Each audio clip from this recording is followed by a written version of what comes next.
So let's start our discussion. तो देखिए, जैसा कि आप लोग जान रहे होंगे कि ये एग्जाम जो है वो वैसे तो प्रपोज्ड था आपके कब जी, मई में था ना प्रपोज्ड। हाँ, देखा था एग्जाम कैलेंडर में, this exam was proposed for your May month, लेकिन कमीशन की दया मानिए या Arunachal Pradesh public service commission की महिमा मानिए कि we are talking about this exam in what, in August ना। अब देखिए, लेकिन जैसा जो है वो पिछले 15-20 दिन के अंदर जो है वो लगातार 2-3 इन्होंने नोटिस निकाले हैं, तो इससे दिख रहा है कि the exam is going to be conducted very soon. आप ये मान के चल सकते हैं कि अगले कुछ दिन में आपको हो सकता है कि इसका ऑफिशियल नोटिफिकेशन देखने को मिल जाए। And after giving the notification within 1 to 2 months they will be conducting your recruitment test. ठीक है, तो इसीलिए इट्स हाई टाइम नाउ। अगर अभी तक आपने अपनी तैयारी शुरू नहीं की है तो it's time to reconsider yourself, और अभी से भी अगर आप इस तैयारी में जुड़ेंगे you can easily crack this exam. 2 to 3 months is more than enough to crack the prelims examination and then you will get additional 2-3 months for your mains examination. ये मैं कैसे बोल रहा हूं, मैं हवा में बात नहीं कर रहा हूं। याद कीजिए, आप लोगों का जो नोटिफिकेशन दिया गया था या एग्जाम कैलेंडर जो दिया गया था उसमें आपका जो एग्जाम था वो प्रपोज्ड था मई में, लेकिन जो उसका फाइनल वाइवा था दैट वाज प्रपोज्ड फॉर नवंबर। तो अगर हम मई से नवंबर का गैप देखें तो इसके बेसिस पर हम अभी भी अंदाजा लगा सकते हैं कि अगर आपका एग्जाम अक्टूबर में होता है तो फाइनल कहानी होते होते जो है ना वो नेक्स्ट ईयर का मिड जरूर चला जाएगा। So you have time. अगर अभी तक आपने इस कहानी को नहीं शुरू किया है तो आप अभी से भी अपनी इस कहानी को शुरू कर सकते हैं। Now, you must have multiple doubts in your mind. So today we are here to clear or to deal with all such doubts that have been in students' mind regarding FAO, the exam pattern, the syllabus, or in what manner are we going to proceed for this examination. सारी strategy कैसे हम लोग आगे बात करने वाले हैं, ये सारी चीजें आपको मैं इस क्लास में बताने वाला हूँ। तो थोड़ा सा पेशेंटली बातों को सुनिएगा। Maximum of your doubts will be covered in our this particular session. अगर उसके अलावा भी आपके मन में कुछ स्पेसिफिक डाउट होता है तो चैट बॉक्स खुला हुआ है, आप जो है वो मेरे से पूछ सकते हैं डाउट। मैं आपके सारे डाउट्स को क्लियर करने के लिए ही आया हूं। ठीक है, चलिए तो कहानी को शुरू करते हैं। ये जो कहानी शुरू हुई है, ये कहानी शुरू हुई है आपके किससे जी, ये 16 जुलाई को पहले तो एक आपका नोटिफिकेशन आया और उसके बाद जो है वो फाइनली 29 जुलाई को जो है वो एक और आपका नोटिफिकेशन आ गया है। सॉरी, 31 जुलाई को एक और आपका नोटिफिकेशन आ गया है। ठीक है, तो इससे जो है वो ये कहानी शुरू हुई है, यानी कि बच्चों ने जो है वो इसके बारे में बात करना, इसके बारे में अब पूछना शुरू कर दिया। क्यों? क्योंकि अब कमीशन की तरफ से थोड़ा सा सीरियसनेस दिख रहा है। So, before going towards these notification, first try to understand what exactly is this exam all about and what do they expect from you and what is expected from you as a finance and account officer or treasury officer. तो पहली बात तो मैं बताऊं आपको कि ये आपका एक ग्रुप ए का सर्विस है। एसटीओ अगर बनते हैं तो वो बी वाले में चला जाता है, but it is a very decorated job. मैं अभी आपको दिखाऊंगा आपके नोटिफिकेशन में, यहाँ पर लेवल 10 का जॉब है, यानी कि आप ये समझिए कि जो आप अरुणाचल प्रदेश जो पब्लिक सर्विस कमीशन या फिर आप मान के चलते हैं जो सिविल सर्विसेज की प्रिपरेशन करते हैं, तो उसमें जो आपको टॉप मोस्ट पोस्ट मिलता है लेवल 10 का, ये बिल्कुल उसी के इक्विवेलेंट पोस्ट है। ठीक है, as a finance and account officer mainly जो आपका जॉब होगा वो होगा ऑडिट और अकाउंट वगैरह से related. You will be the custodian of the finance of the whole state, या फिर आप बोल सकते हैं कि अपने अपने डिस्ट्रिक्ट में अपने अपने रिस्पेक्टिव फील्ड में आप ही फाइनेंस, अकाउंटिंग, इन सारी चीजों के जो है वो हेड होंगे। कुछ स्टूडेंट्स का ये भी कहना है, या फिर मैं आपको मतलब अपने पास्ट एक्सपीरियंसेस के बेसिस पर बता रहा हूं कि बाकी स्टेट्स में भी जो है वो एफएओ का एग्जाम होता है। तो हमारे बहुत सारे स्टूडेंट्स या जो क्या बोलते हैं फेलो फ्रेंड्स वगैरह थे, एस्पिरेंट्स थे, जिन लोगों ने एफएओ के रूप में ज्वाइन किया है, वो बताते हैं कि कई मायनों में ये जो जॉब होता है ये आपके जो एसडीएम का पोस्ट होता है, या फिर जिसको आप लोग यहाँ सीओ कहते हैं, या फिर डीएसपी वगैरह का जो पोस्ट होता है, उनसे भी ज्यादा ल्यूक्रेटिव लगता है। उसके पीछे कई सारे रीजंस हैं।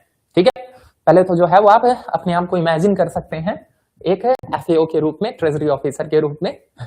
ठीक है, सारे डिपार्टमेंट से जो है वो आप ही के पास क्या आ रहा होगा जी, डिफरेंट डिफरेंट प्रपोजल आ रहे होंगे, या सब लोग जो है वो आप ही के पास आ रहे होंगे for their respective budget allocation. तो इस कारण से बड़ा पावरफुल पोस्ट हो जाता है, ठीक है ना, पकड़ बहुत ज्यादा होती है। क्यों? क्योंकि सारा काम होने के लिए पैसा तो चाहिए ना, तो वो पैसा तो आप ही के हाथ से निकलेगा, ठीक है।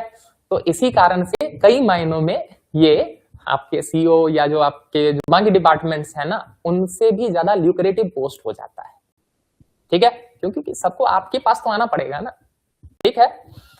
तो that is the reason why it is a very lucrative या फिर बोल सकते हैं very attractive career opportunity. Now what are the advantages and disadvantages of becoming an FAO. देखिए, सबसे पहली बात तो अगर मैं एडवांटेजेस की बात करूं तो मैं यहां पर कंपेयर करना चाहूंगा कि बाकी पोस्ट्स जो इस सिमिलर रैंक पर होते हैं उनके कंपैरिजन में इस पर्टिकुलर पोस्ट पर आपको क्या क्या एडवांटेजेस मिलते हैं। देखिए, अनडाउटली अगर मैं पावर की बात करूं या फिर मैं आपको बोलूं क्या कि रिकॉग्निशन की बात करूं, तो उसमें जो है वो आपका जो सिविल सर्विसेज वाले जो एस्पिरेंट होते हैं या फिर जो सिविल सर्विसेज के थ्रू जो पोस्ट होते हैं उनका थोड़ा सा एक्सपोजर ज्यादा होता है। बट एक समय के बाद जो है ना, वो वर्क लाइफ बैलेंस ये एक बहुत इंपॉर्टेंट मुद्दा बन जाता है and it starts affecting your क्या बोलते हैं साइकोलॉजिकल लेवल। जो प्रेशर जो होता है बाकी जॉब्स का, वो आपको कहीं ना कहीं अफेक्ट करने लग जाता है। ऐसे कंडीशन में मैं आपको ये बताना चाहूंगा कि ये जो जॉब है एफएओ या फिर ट्रेजरी ऑफिसर का जो जॉब है, इसमें आपका वर्क और लाइफ का जो बैलेंस होता है वो एकदम परफेक्ट होता है। At the end of the day this is what you expect from your career, ठीक है ना। आप ऐसा करियर बहुत लंबे समय तक कर पाने में आपको दिक्कत होने लग जाती है, खासकर आजकल की जो लाइफस्टाइल हो गई है या अब जिस तरह का कंडीशन हो गया है। हम चाहते हैं क्या कि काम ठीक है अपने जगह हो, उसके अलावा भी हमें अपने परिवार के लिए समय मिले, हमें खुद के लिए कुछ समय मिले। आप जानते हैं कि जो बाकी सो कॉल्ड पावरफुल जॉब्स हैं या फिर जो पावरफुल पोस्ट्स हैं, they require 24/7 commitment from you, ठीक है। रात को सो रहे हैं सीईओ साहब, फोन आ रहा है कि मान के चलिए कि आपके डिस्ट्रिक्ट में दंगा हो गया है या कहीं पर कोई जो है वो कैलेमिटी आ रही है, तो ऐसा थोड़ी है क्या कि आप फोन साइलेंट करके रख दीजिएगा, क्या कि रखो सुबह बात करते हैं, ऑफिस टाइम में आना, ऐसा तो नहीं हो सकता। कोई वीआईपी मूवमेंट ही हो रहा है, मान के चलिए क्या कि कोई वीआईपी आ रहे हैं, कोई पॉलिटिशियन आ रहे हैं, तो आपको अरेंजमेंट चेक करने के लिए रात को 2 बजे उठ के भी जाना पड़ेगा, ठीक है। सो मैं ऐसा नहीं बोल रहा हूं क्या कि वो जॉब्स जो है वो कमजोर है, मैं बस आपको ये समझाने की कोशिश कर रहा हूं यहाँ पर कि एफएओ जो है वो इनके लेवल में या इनके कंपैरिजन में कहां बैठता है, ठीक है। मैं ऐसा बिल्कुल नहीं प्रेजेंट करना चाह रहा हूं कि वो जॉब्स खराब हैं, मैंने ये लाइन पहले ही बोला है क्या कि वहां पर एक्सपोजर काफी ज्यादा है, वहां पर ग्रोथ अपॉर्चुनिटीज ज्यादा है, डाइवर्सिटीज भी बहुत ज्यादा है।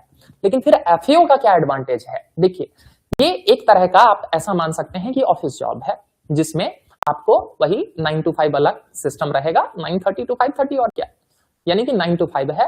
Once your office is over you have all the time for yourself and for your family, यानी कि उसके बाद आपको कोई टेंशन नहीं है। हाँ, कुछ खास सीजन में हो सकता है थोड़ा सा वर्क प्रेशर बढ़ जाता है, जैसे अगर मान के चले आपका फाइनेंशियल ईयर एंड हो रहा होता है तो उस टाइम थोड़ा सा आपका काम बढ़ जाएगा, तो उस टाइम थोड़ा सा आपको एक्सटेंड मतलब थोड़ा सा ज्यादा काम करना पड़ सकता है। इसके अलावा जब बजट वगैरह प्रिपरेशन का टाइम चल रहा होता है, जैसे हर साल आपका फरवरी मार्च में बजट आता है, तो उससे पहले आप ये मान के चलिए थोड़ा सा दिसंबर वगैरह के टाइम या जनवरी वगैरह में आपको थोड़ा सा वर्कलोड बढ़ सकता है। इसके अलावा बाकी टाइम आप आराम से ऑफिस से घर जाने के बाद पूरी तरह से फ्री है, सैलरी एकदम बराबर है, ठीक है भाई। सीईओ साहब भी जो है वो 5400 ग्रेड पे पर ही है, उनको भी वही 70-80,000 रुपया जो है वो इन हैंड मिल रहा है, उतना ही आपको भी मिल रहा होगा, तो सैलरी में कोई डिफरेंस नहीं है, एग्जैक्टली सेम सैलरी मिलेगी, ठीक है। रही बात रिकॉग्निशन की, तो यही अंतर है। देखिए, वहां अगर आपको रिकॉग्निशन है, आपका जो है वो सोसाइटी के साथ इंटरेक्शन ज्यादा है, तो उसी से एसोसिएटेड कई सारे चैलेंजेस भी हैं कि आपको बहुत सारे प्रेशर भी झेलने पड़ते हैं। आपको जो है वो मिनिस्ट्रीज का या मिनिस्टर्स का जो है बहुत सारा प्रेशर झेलना पड़ता है।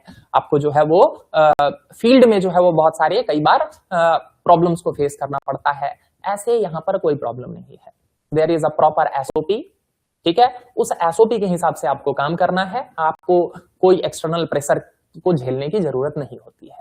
तो अगर उस तरीके से हम बात करें, मेंटल पीस की बात करें, वर्क लाइफ बैलेंस की बात करें, तो ये जो जॉब है ये कई मायनों में जो है उनसे ज्यादा अच्छा दिखता है, ठीक है। मैं तो आपको बता रहा हूं, मेरे बहुत सारे फ्रेंड्स या फिर बहुत सारे जो एस्पिरेंट्स हैं उनका कहना है क्या कि सर इनसे तो मतलब उन वाले जॉब से तो ज्यादा बढ़िया यही है सर, मतलब जो लोग इस पर्टिकुलर फील्ड में हैं they are very happy with this. मैं आपको ये गारंटी के साथ बोल रहा हूं कि आपको अगर कोई एफएओ मिल रहा है या ट्रेजरी ऑफिसर मिल रहा है, मैं गारंटी के साथ बोल रहा हूं he will never be complaining about his job. लेकिन आपको ऐसे बहुत सारे जो है वो सीओ मिल जाएंगे, एसडीएम मिल जाएंगे, डीएसपी मिल जाएंगे, जो परेशान हो गए हैं कि सर इतना ज्यादा प्रेशर होता है, बताइए, मंत्री के पीछे जो है दौड़ना पड़ता है। क्लियर? लेकिन आपको कोई एफएओ वाला ऐसा नहीं मिलेगा जो मतलब फाइनेंस सर्विसेज में है जो कंप्लेन कर रहा हो। बहुत रेयरली ही आपको कोई मिलता है।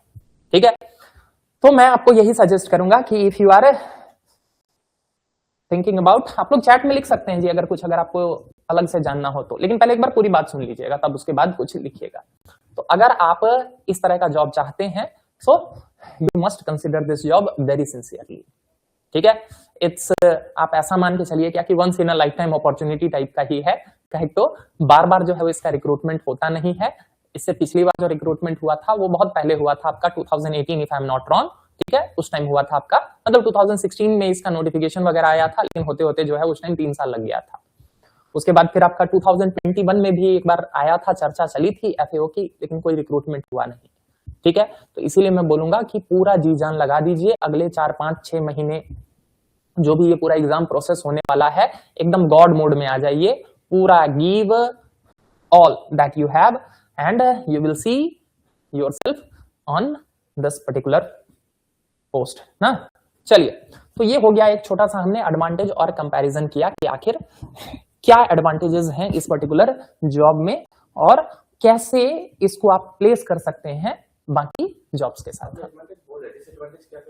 डिसएडवांटेज वही बताया ना क्या कि इसमें अगर आप बहुत ज्यादा सोशल रिकॉग्निशन चाहते हैं, या फिर वो कुछ लोग होते हैं ना जो थोड़े से एडवेंचर चाहते हैं, जिनको डाइवर्सिटी चाहिए, हाँ नाम कमाना है, ठीक है ना ठीक है, नाम ही कमाने तक रहने दीजिए, उसके आगे की बात नहीं करते हैं अभी, ठीक है ना। तो बहुत अलग अलग होता है, सबका अपना अपना टेस्ट होता है। अगर इस तरह का अगर जॉब चाह रहे होते हैं तो उन लोगों के लिए वो ज्यादा फिर प्रेफरेबल होता है। ठीक है, कुछ होते हैं जिन लोगों को थोड़ा सा मान के चलिए करियर में एडवेंचर चाहिए, या फिर जो थोड़ा सा डाइवर्सिफाइड पोर्टफोलियो पसंद करते हैं कि सर कुछ दिन इस डिपार्टमेंट में काम किया, कुछ दिन इस डिपार्टमेंट में काम किया, तो उन लोगों के लिए वो ज्यादा बेहतर जॉब है।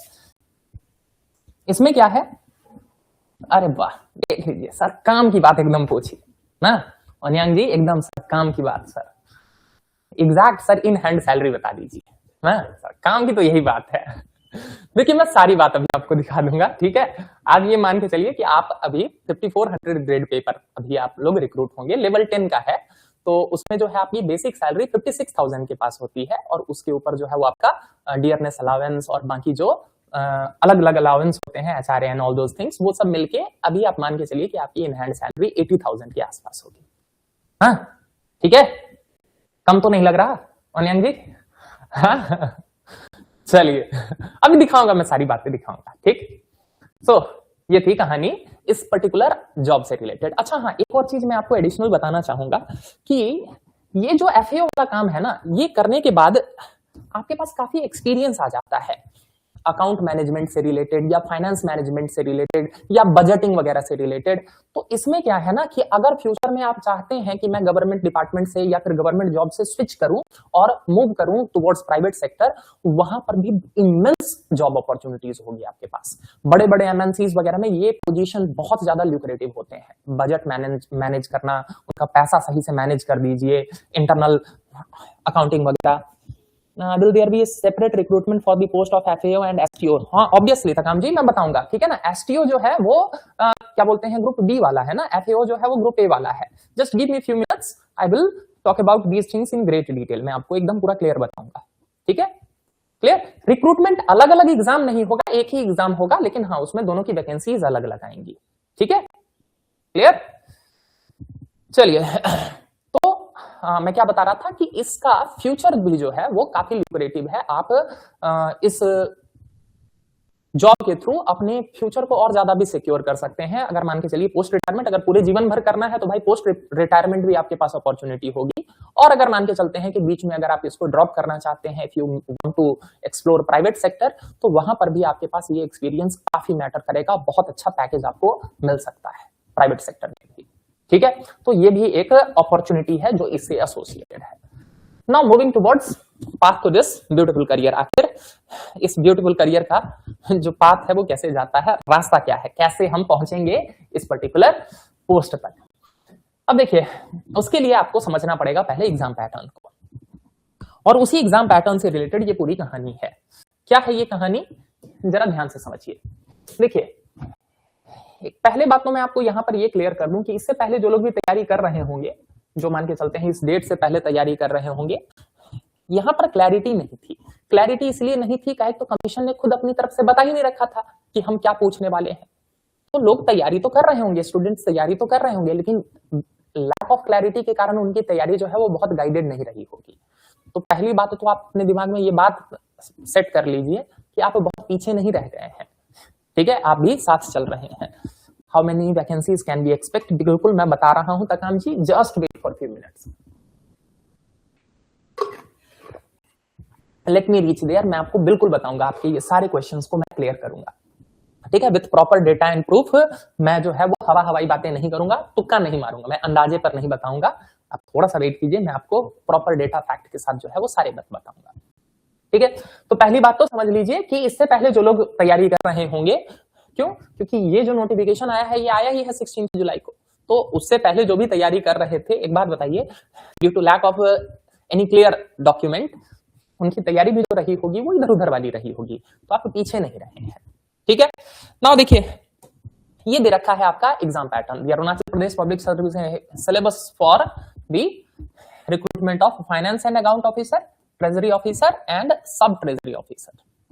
क्या क्या है ये देख लीजिए।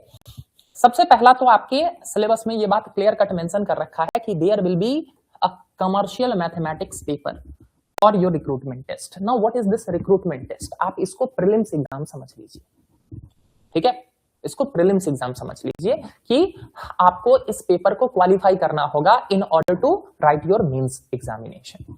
अगर इसी लेवल पर आप बाहर हो जाते हैं तो फिर इससे कोई फर्क नहीं पड़ता है क्या कि आपने अपने मेंस की तैयारी कैसे कर रखी है, आपका ऑप्शनल किस लेवल पर तैयार है, ये एंट्री है, यही मेन गेट है। एंड बिलीव मी, सबसे ज्यादा कंपटीशन भी इसी लेवल पर होता है, क्योंकि प्रीलिम्स एग्जाम में तो सब लोग बैठ सकते हैं ना, मेंस में तो फिर आप जानते ही हैं कि 1:12 वाला जो रेशियो चलता है कि जितने सीट्स हैं उसके 12 टाइम्स बच्चों को जो है वो मेंस के लिए क्वालिफाई करवाया जाता है। और अगर आप लोगों ने बाकी नोटिफिकेशन पढ़े होंगे तो उसमें यही बात दे रखा है। इसके अलावा भी तो बहुत सारे और वैकेंसीज आए हैं ना,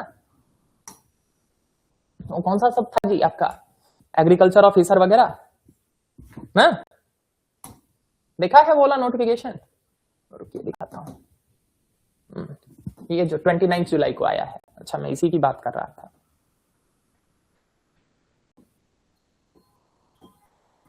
ये देखिए, ये जो बाकी पोस्ट्स हैं, agriculture ADO, HDO, BO, veterinary officer, assistant director वगैरह, उसी में देखिए ये finance and account officer, finance की स्पेलिंग भी गलत लिख रखी है, ठीक है।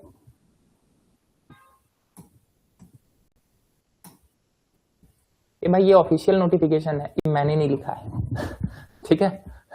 तो फाइनेंस एंड अकाउंट ऑफिसर, ठीक है। तो ये जो आपका ऑफिशियल नोटिफिकेशन आया हुआ है, इसी में बाकी सारे पोस्ट के बारे में भी दे रखा है, लेकिन बाकी पोस्ट के बारे में बोल दिया गया है कि अगर एक प्रेस्क्राइब्ड रेशियो से ज्यादा बच्चों का अगर आता है, क्या बोलते हैं, application, then they will plan for recruitment test, यानी कि तब वो प्रीलिम्स एग्जाम के लिए जो है वो क्या करेंगे जी, ये प्रपोजल लेकर आएंगे। Otherwise they will proceed with the mains examination directly. मैंने वो आपको रेशियो बता दिया है, वो गोल्डन रेशियो क्या है, वो गोल्डन रेशियो है 12 टाइम्स। 12 टाइम्स का मतलब क्या है कि मान के चलते हैं कि अगर एडीओ का पोस्ट अगर 50 है तो 50 के लिए रिक्रूटमेंट आ रहा है, तो 50 का 12 टाइम्स क्या हो जाएगा जी, 12 5 जा 600। अगर 600 प्लस बच्चे अप्लाई करते हैं, ठीक है, अगर 600 प्लस बच्चे अप्लाई करते हैं, इसको ऐसे भी समझिए कि मान के चलते हैं एचडीओ के लिए 100 पोस्ट आया हुआ है, 100 वैकेंसीज हैं, और 12 टाइम्स लोगों ने इसके लिए जो है वो क्या किया है, फॉर्म डाला है। अगर 1200 तक बच्चों ने फॉर्म डाला है, so they will proceed directly with the mains examination, otherwise they will implement the recruitment test in this particular exam. However they have made it very much clear कि बाकी एग्जाम के लिए रिक्रूटमेंट टेस्ट होगा या नहीं होगा वो तो मुझे पता नहीं, इसे चला लीजिएगा, गर्मी लग रही है नहीं, ठीक है। तो बाकी एग्जाम्स के लिए उन्होंने बोला है कि रिक्रूटमेंट टेस्ट होगा कि नहीं होगा वो तो बाद की बात है, वो तो एप्लीकेशन पर डिपेंड करेगा, लेकिन एफएओ एंड एसटीओ के लिए तो पक्का होगा। क्यों? क्योंकि आपके ऑफिशियल नोटिफिकेशन में ये बात डाल दिया है, मतलब कमीशन को भी पता है कि इन पोस्ट के लिए जो है वो एप्लीकेशंस 12 टाइम्स से ज्यादा आने वाले हैं। It shows the level of competition for this particular examination. Got the point? तो पहले जो आपका एग्जाम होगा वो प्रीलिम्स एग्जामिनेशन होगा। ये ऑब्जेक्टिव पेपर होगा। ऑब्जेक्टिव पेपर यानी कि इसमें एमसीक्यू बेस्ड क्वेश्चंस होंगे। 200 मार्क्स का होगा ये आपका पेपर। ठीक है। और जैसा कि आप लोगों को पता है कि कट ऑफ कैसे डिसाइड होता है, वो लोग हाईएस्ट से देखेंगे, जहां पर उनको 12 टाइम्स बच्चे मिल गए वही कट ऑफ आपका हो जाएगा। And then those students will proceed for the mains examination. Got the point? जैसे मान के चलते हैं, बस समझ लीजिए इस चीज को कि जस्ट इमेजिन कि 1000 लोगों ने क्या किया है जी, इस फॉर्म के लिए अप्लाई किया है, इस पोस्ट के लिए अप्लाई किया है। नाउ सीट्स कितने हैं? मैं एक रैंडम एग्जांपल ले रहा हूं कि सीट्स लेट्स अज्यूम हम मान लेते हैं कितने हैं जी, सीट्स हैं आपके 40। अभी ये मत मान लीजिएगा कि 40 ही है, मैं अभी बताऊंगा कितनी वैकेंसी है। मान लेते हैं कि सीट्स हैं आपके 40। नाउ 40 का 12 टाइम्स कितना हो जाएगा जी? 12 4 जा 48, 480। तो इन 1000 बच्चों का क्या किया गया है जी? रिक्रूटमेंट टेस्ट लिया गया। अब इनमें से देखा जाएगा टॉप, सबका मार्क्स जो है उसको एक लिस्ट में बना दिया जाएगा, और जहां पर 480 स्टूडेंट हो गए इनको सेलेक्ट कर लिया जाएगा for the mains examination. This is how these exams are conducted. तो जरा सोच के देखिए, आपको सबसे पहले तो लड़ाई करना है उस टॉप 12 टाइम्स में आने के लिए, तभी तो फिर मेंस के लिए एलिजिबल होंगे। ठीक है। नाउ इसके बारे में और बात करेंगे। Once your prelims examination has been cleared, then you will have to write your mains examination. Now mains examination में आपके 2 पेपर होंगे। कौन कौन से 2 पेपर होंगे जी? इस वाले में था जी, इस वाले में है, ये देखिए, ये है आपका मेंस एग्जामिनेशन का पैटर्न। ठीक है। मेंस एग्जामिनेशन का पैटर्न ये दिया गया है आपको कि इसमें 2 पेपर होंगे मेनली। कौन कौन से 2 पेपर होंगे? पहला पेपर होगा आपका general English and general studies, दोनों साथ में ही दे दिया है। General English and general studies 150 marks का होगा। नाउ इसमें 100 क्वेश्चन होंगे। Now I am imagining English और जनरल स्टडीज 50-50 भी हो सकता है, या आप बोल सकते हैं 33% एंड 66% भी हो सकता है कि 1/3 क्वेश्चन आपके जनरल इंग्लिश के हों और 2/3 क्वेश्चन जो है वो आपके जनरल स्टडीज के हों। So there is no such clarity till now over this कि 50-50 क्वेश्चंस होंगे या क्या बोलते हैं 1/3 एंड 2/3 होंगे। ये बातें आगे पता चलेगी हमें। ठीक है। वैसे मुझे तो उम्मीद है क्या कि शायद आपके जो ऑफिशियल नोटिफिकेशन जब आएगा उसमें भी ये बात तो क्लियर करके शायद ही बताएंगे। अगर बता देते हैं तो बहुत अच्छी बात है कि कितने क्वेश्चन किस पर्टिकुलर सब्जेक्ट के आएंगे। ठीक है। उसके बाद आपको एक ऑप्शनल पेपर चूज करना है। ठीक है। एफएओ के लिए 4 ऑप्शंस दे रखे हैं आपको। आप इन 4 में से कोई एक ऑप्शनल पेपर अपने लिए चूज कर सकते हैं। What are these? The first paper that you can opt for is commerce. The second one will be your economics. Third one will be mathematics, and the fourth one will be statistics. Only these 4 subjects are there. You can opt any of these particular subject. उस particular subject में आपको 2 paper देने होंगे। ठीक है ना? Paper 1 और paper 2, 2 paper देने होंगे। Both paper will be of 150 marks. और बाकी एक पेपर तो आप पहले ही दे चुके हैं। अच्छा ध्यान दीजिएगा, ये वाला जो पेपर होगा ये ऑब्जेक्टिव होगा, यानी कि ये एमसीक्यू बेस्ड होगा, जनरल इंग्लिश और जनरल स्टडीज वाला। जबकि जो आपके ऑप्शनल पेपर होंगे ये दोनों डिस्क्रिप्टिव होंगे। डिस्क्रिप्टिव यानी कि आपको लिखना पड़ेगा इसमें प्रॉपर। ठीक है। तो ये डिस्क्रिप्टिव पेपर होगा आपका। Just wait for few seconds.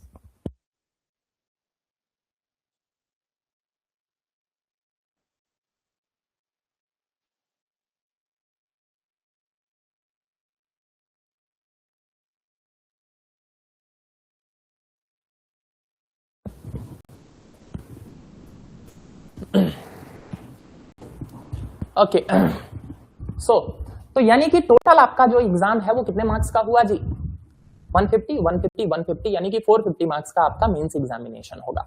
Prelims के मार्क्स आपके फाइनल मेरिट लिस्ट में ऐड नहीं होंगे, that is just for the qualifying purpose. उसके अलावा आपका 50 मार्क्स का क्या होगा जी? यहाँ पर इंटरव्यू होगा, वाइवा बोलिए। ठीक है। और उसके बेसिस पर फिर 500 मार्क्स पर आपका मेरिट लिस्ट बनेगा। ठीक है। ऑब्वियसली मेंस देने के बाद जो है वो शायद 3 टाइम्स बच्चों को सिलेक्ट किया जाता है। पोस्ट जितना होगा उससे 3 टाइम्स बच्चे सिलेक्ट होंगे। दिखाता हूं कहानी क्या है। यहां पर क्या हुआ था जी, 480 स्टूडेंट्स जो है वो सिलेक्ट हुए थे। अरे 480 स्टूडेंट सिलेक्ट हो गए ना मेंस एग्जामिनेशन देने के लिए इस पर्टिकुलर में, इस पर्टिकुलर एग्जांपल में। नाउ पोस्ट कितने थे, 40 ना, तो 40 का 3 टाइम्स कितना होगा, 40 का 3 टाइम्स होगा 120। अब इस 420 में से फिर क्या किया जाएगा जी, ऐसे ही मेरिट लिस्ट बनाया जाएगा 480 का, और इसमें से 120 स्टूडेंट्स को अलग से छांट लिया जाएगा for viva. Now out of these 120 4 will get final, 40 will get final selection। ये होगा आपका एग्जाम का पूरा पैटर्न। आई होप मैंने आपको पूरा क्लियर कर दिया है किस तरीके से ये सारे एग्जाम्स होते हैं, मैंने उस पैटर्न को भी क्लियर कर दिया है। तो this is going to be your exam pattern, ठीक है, यही है आपका एग्जाम पैटर्न। अब आगे बढ़ते हैं, अब जरा देखते हैं सिलेबस को, ठीक है। अगर मैं सिलेबस की बात करूं तो कमीशन ने जो है वो आपके सिलेबस दे दिए हैं। ये देखिए, ये क्लियर कट सिलेबस दे दिया गया है आपको, जो कि किसके लिए है जी, कमर्शियल मैथ्स के लिए है। इसमें टोटल आपको 12 टॉपिक्स दिए गए हैं। They are highly applied form, यानी कि ये वो टॉपिक्स हैं जिनका आपको डे टू डे लाइफ में यूज होने वाला है, ठीक है। यानी कि अगर आप इन टॉपिक्स के बारे में जानते हैं तो करियर तो ठीक है ही, साथ ही साथ इनका यूज जो है वो आपके अपने पर्सनल लाइफ में भी बहुत ज्यादा है, ठीक है। क्या क्या टॉपिक्स हैं देखिए, परसेंटेज, बाकी ये जो बातें हैं ना ये उसी से रिलेटेड है कि कैसे कन्वर्ट करेंगे हम फ्रैक्सिमल को डेसिमल में, डेसिमल को परसेंटेज में, परसेंटेज को डेसिमल में, फ्रैक्शन में, एंड ऑल दोस थिंग्स। फिर आपका प्रॉफिट एंड लॉस और साथ ही साथ डिस्काउंट, ठीक है ना। आप लोग जाते हैं ना जी फ्लिपकार्ट पर, अमेजोन पर सेल देखने के लिए कि कितना परसेंट डिस्काउंट मिल रहा है, ठीक है। तो यहां समझेंगे हम ये सारी बातें, क्लियर है। इसके अलावा simple interest and compound interest, bank से लोन लेते हैं या फिर किसी को लोन देते हैं, कैसे आपका मनी कंपाउंड करता है, शेयर मार्केट में इन्वेस्ट करते हैं, how your money compounds, mutual fund में एसआईपी वगैरह करते हैं, ठीक है। उन सारी चीजों को प्रैक्टिकली हम समझने की कोशिश करेंगे। ऑब्वियसली हम यहाँ पर क्वेश्चन सॉल्व करेंगे, लेकिन केवल क्वेश्चन रट लेने से, केवल फॉर्मूला रट लेने से you won't be able to recall it for longer duration, या फिर आप अपने करियर में उसको बहुत ज्यादा यूज नहीं कर पाएंगे। उसके लिए आपको थोड़ा सा प्रैक्टिकल एप्लीकेशन के साथ चीजों को समझना होता है। And those of you who knows me, मैं अपने क्लासेस में यही कोशिश करता हूं कि किसी भी कॉन्सेप्ट को एकदम प्रैक्टिकलिटी के साथ कनेक्ट करके समझाऊं, ताकि आप उसको लंबे समय तक रिटेन कर पाए, ठीक है। So that has been my philosophy for teaching, कि मैं आपको जब समझाऊं तो चीजें जो है वो आपको प्रैक्टिकली क्लियर हो, so that you might be able to apply them in real life, आप उसको रियल लाइफ में भी अप्लाई कर सकें, ठीक है। तो इसी तरीके से हम बढ़ेंगे। कंपाउंड इंटरेस्ट के अलावा देखिए bankers discounts and bills of exchange. अच्छा हाँ, यहीं पर मैं एक और बात आपको क्लियर करना चाहूंगा। बहुत सारे बच्चों का लगातार फोन आ रहा है, दे हैव बीन आस्किंग कि सर हमने एलिमेंट्री मैथ्स की पढ़ाई कर रखी है या हमने सीसैट के लिए प्रिपेयर कर रखा है, sir will that be enough for commercial maths?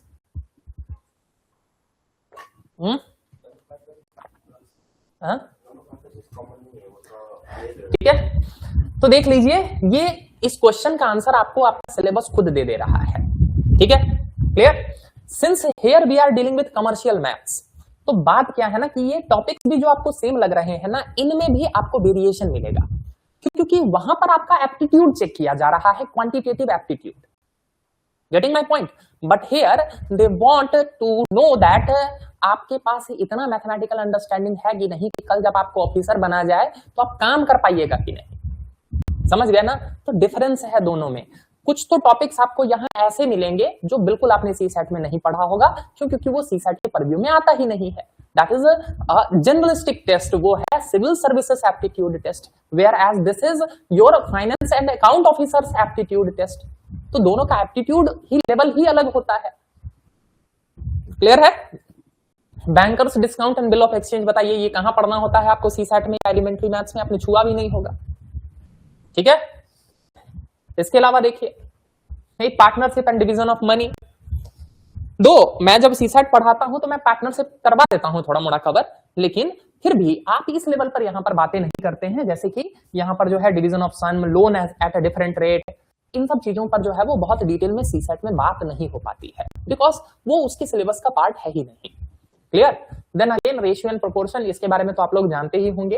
अच्छा देखिए, यहाँ टाइम एंड इंटरेस्ट एप्लीकेशन है, ठीक है। अब देखिए ये टॉपिक भी आप लोगों को नहीं पढ़ाया जाता है, वहां दूसरे टॉपिक होता है, टाइम एंड वर्क होता है, टाइम एंड डिस्टेंस होता है, स्पीड टाइम एंड डिस्टेंस होता है, but this is time and interest and their application, कि टाइम वैल्यू ऑफ मनी क्या होता है, सेटलिंग अकाउंट्स क्या होता है, प्रेजेंट वैल्यू कैलकुलेशन क्या होता है, कि आपको कोई अगर बिल मिल रहा है तो उस पर आपको क्या वैल्यू मिल रहा है, ये सारी चीजें हमको यहाँ समझनी होती है। यील्ड वगैरह के बारे में यहाँ पढ़ना होता है, ठीक है ना। Interest for fractional time of period, now these are not there, आपने सुना भी नहीं होगा इन चीजों के बारे में अगर आपने केवल सीसेट पढ़ा है या एलिमेंट्री मैथ्स को पढ़ा है तो, ठीक है। प्रोबेबिलिटी के बारे में थोड़ा मोड़ा पढ़ भी लेते हैं कभी कभार सीसेट में, अदरवाइज आप ये मान के चलिए क्या कि ये भी एक तरह से नया ही है। लीनियर इक्वेशन, इसके बारे में आपने पढ़ा होगा, ठीक है अपने। उसके अलावा time and work and basic statistics, तो ये है आपका मोटा मोटी सिलेबस। रही बात सर एलिमेंट्री मैथ्स की, तो देखिए एलिमेंट्री मैथ्स में भी आपने बहुत सारे इसमें से टॉपिक्स कवर नहीं किए होंगे, और जिन टॉपिक्स को आपने कवर भी किया है ना, still you can expect a level up. क्यों? क्योंकि ये एग्जाम कुछ स्पेशल स्टूडेंट्स के लिए है जिन लोगों ने उन्हीं 4 सब्जेक्ट्स या 5 सब्जेक्ट से जो है वो अपना ग्रेजुएशन किया है, and they are believed to be specialist in this particular field. तो इसीलिए आप यहाँ पर अपने एलिमेंट्री मैथ्स के लेवल से जो आप अलग अलग एपीएसएसबी वाले एग्जाम्स में फेस करते हैं, उससे आप 1-2 नॉच ऊपर एक्सपेक्ट करिए, ठीक है। ये बात क्लियर रहेगी। चलिए, तो ये था आपका सिलेबस कमर्शियल मैथमेटिक्स का। आप एक लाइन में समझिए ना, पूरी कहानी का क्रक्स ये है। देखिए, कमर्शियल मैथ्स का एप्लीकेशन होता है बिजनेस में, कमर्शियल मैथ्स का एप्लीकेशन होता है अकाउंटिंग प्रैक्टिसेस में, कमर्शियल मैथ्स का एप्लीकेशन होता है बजट फॉर्मुलेशन या बजट मैनेजमेंट, फाइनेंशियल मैनेजमेंट में, इन चीजों में कमर्शियल मैथ्स का एप्लीकेशन होता है। लेकिन जब आप उन जनरल एग्जाम्स के लिए जब आप अपीयर करते हैं, जनरल कंपटीशन के लिए जब आप अपीयर होते हैं, तो वहां पर आपसे स्पेशलाइज्ड अंडरस्टैंडिंग या फिर आप बोल सकते हैं कि स्पेशलिटी एक्सपेक्ट नहीं की जाती है। तो इसीलिए वहां पर जो एग्जाम होता है वो जनरल तरह का होता है, उसका सिलेबस भी जनरल होता है, वहां पर क्वेश्चंस का लेवल भी जनरल होगा, बट यहाँ नॉच अप, ठीक है, क्लियर। तो ये है आपका सिलेबस। उसके अलावा ये देखिए, ये 4 पेपर दे रखे हैं आपको कि भाई कॉमर्स ले लो, कॉमर्स का ये रहा सिलेबस। 2 पेपर है, दोनों पेपर के अलग अलग सिलेबस दे रखे हैं। सिमिलरली इकोनॉमिक्स का सिलेबस दे रखा है, सारी डिटेल्स आपको मिल जाएंगे इस पर्टिकुलर नोटिफिकेशन में। Got the point. तो ये था आपका syllabus. Now moving towards notification and exam, कि आखिर इसका नोटिफिकेशन कब आएगा या कब आने की उम्मीद है और एग्जाम कब होना है। देखिए, मैंने इसके बारे में आपको शुरू में ही थोड़ा सा हाईलाइट कर दिया है। क्या हाईलाइट कर दिया है? कि जैसा कि हम देख रहे हैं कि भाई 16 जुलाई को नोटिस आया, 29 जुलाई को नोटिस आया और 31 जुलाई को नोटिस आया। तीनों नोटिस मैंने आपको दिखाया है। नाउ इससे ये तो जरूर पता चल जाता है कि कुछ सुगबुगाहट है ना, कि कुछ होने वाला है। इसी तरीके से कमीशन जो है वो क्लियरेंस देते रहती है, वो क्लैरिटी बच्चों को देते रहती है कि ये एग्जाम आने वाला है, इसमें ये सिलेबस पूछेंगे। तो मोटा मोटी देखिए, यहाँ पर प्रोबेबिलिटी पर बातें हो रही है। एग्जैक्ट तो मुझे भी नहीं पता, एग्जैक्ट तो किसी को नहीं पता, एग्जैक्ट तो शायद आपके चेयरमैन सर को भी अभी नहीं पता है कि भाई जब तक पूरी तैयारी नहीं हो जाती है एग्जाम के लिए कि क्या लेना है, सारे डॉक्यूमेंट्स वगैरह प्रिपेयर नहीं हो जाते हैं, पूरा एसओपी नहीं तैयार हो जाता है, तब तक तो शायद उनको भी नहीं पता है क्या कि कब नोटिस आने वाला है या नोटिफिकेशन आने वाला है, ठीक है। But going with the present trend, you can expect the notification within 1 month, ठीक है। 30 डेज मेरे हिसाब से मोर देन इनफ होगा। मेरा तो मानना है कि अभी तो मान के चलिए क्या कि पूरा का पूरा जो है वो आपका डिपार्टमेंट वो एग्जाम क्या बोलते हैं आपका ये इंडिपेंडेंस डे मोड में चला जाता है, ठीक है। इंडिपेंडेंस डे के बाद भी 2-3 दिन तक जो है वो उसी से रिलेटेड जो है वो काम वगैरह में लगा रहता है। तो आप ये मान सकते हैं कि बाय द एंड ऑफ अगस्त या फिर सितंबर फर्स्ट वीक वगैरह तक आपका नोटिफिकेशन आ जाना चाहिए, ठीक है। आपका जब भी नोटिफिकेशन आएगा, नोटिफिकेशन से आप अप्रोक्सीमेटली मान लीजिए कि 2 महीने बाद आपका प्रीलिम्स एग्जामिनेशन हो जाएगा, ठीक है। क्योंकि सिंपल सी बात है कि जब वो नोटिस निकालेंगे तो नोटिस निकालने के बाद आपको बच्चों को फॉर्म भरने के लिए भी तो टाइम देना पड़ेगा, बच्चों को बहुत सारे डॉक्यूमेंट्स वगैरह बनवाने होते हैं, है कि नहीं। अपना मान के चलिए जो लोग रिजर्वेशन क्लेम करना चाह रहे हैं, डोमिसाइल वगैरह बनवाना होता है, अपडेट करवाना होता है, तो आप मोटा मोटी मान के चलिए कि भाई 20 दिन के आसपास तो वो फॉर्म भरने में ही आपको टाइम दे देंगे। फिर उसके बाद जो है वो जितने फॉर्म्स आते हैं उसके हिसाब से एग्जाम के लिए प्रिपरेशन होता है कि कहाँ सेंटर देना है, कितने मतलब वो प्रिंट वगैरह करने होंगे। तो इन सब कहानी में आप मान के चलिए कि 1 महीना के आसपास लग ही जाता है। So you should expect your exam anywhere by the end of October और इन द फर्स्ट वीक, और आप शुरुआत जो है वो नवंबर में मान के चलिए। देखिए, मैंने आपको लॉजिक के साथ बताया है, ठीक है। अगर आप लंबे समय से एग्जाम्स वगैरह को फॉलो कर रहे हैं, एग्जाम्स को छोड़िए, अगर आप Arunachal Pradesh public service commission को फॉलो कर रहे हैं तो आप एक लॉजिकल अंदाजा लगा सकते हैं, ठीक है। तो आपका एग्जाम जो है वो अक्टूबर एंड या नवंबर फर्स्ट वीक में होने की प्रोबेबिलिटी ज्यादा लग रही है, सीइंग द प्रेजेंट ट्रेंड, ठीक है। मैं आपको बस ये बताना चाहूंगा कि मैं अरुणाचल प्रदेश में पिछले 5 साल से बच्चों को पढ़ा रहा हूं, तो Arunachal Pradesh public service commission के बारे में कुछ मोटा मोटी ट्रेंड अंदाजा जो है वो हम लोगों को भी अब होने लगा है, ठीक है। बाकी देखिए गारंटी कुछ चीज की नहीं होती है, अगर वो चाहे तो वो कल का कल आपका जो है वो नोटिस निकाल सकता है, नोटिफिकेशन आउट कर सकता है। हाउएवर प्रोबेबिलिटी बहुत कम है, ठीक है ना। ये बिल्कुल वैसे ही है कि अगर आपको आसमान में बादल दिख रहे हैं तो प्रोबेबिलिटी है कि बारिश हो, चांसेस आर कि बारिश नहीं भी हो, but what you will say that let's carry the umbrella because the weather shows that it might rain, getting my point.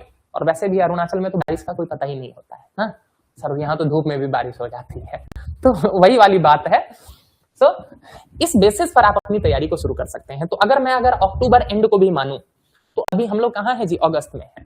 अगस्त के बाद पूरा सितंबर आपके हाथ में है और पूरा अक्टूबर आपके हाथ में है, यानी कि you have more than 2 months and it is more than sufficient to prepare for this particular examination, ठीक है, क्लियर। ये है नोटिफिकेशन और एग्जाम से रिलेटेड कहानी। हाँ, now coming to the vacancy. Sir vacancy कितनी आएगी, सीट्स कितने आएंगे, उसके लिए हम लोगों को जाना पड़ेगा एक और इंपॉर्टेंट डॉक्यूमेंट में। इस डॉक्यूमेंट को बहुत खोज के निकाला है जी आप लोगों के लिए, ठीक है। ये 2025 का आपका जो है वो पूरा ऑफिशियल गजट का जो है वो क्या है जी, कलेक्शन है। इसमें हम लोगों को जाना होगा, एक सेकंड थोड़ा सा मुझे टाइम दीजिएगा। इसमें कहाँ पहुंच गए हैं हम, नवंबर में पहुंच गए हैं ना।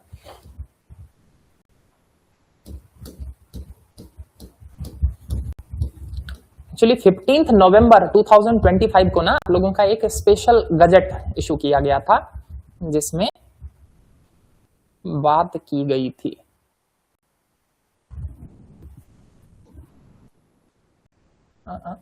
थोड़ा सा आगे निकल गए, नवंबर 30, थोड़ा और पीछे जाना पड़ेगा, रुकिए।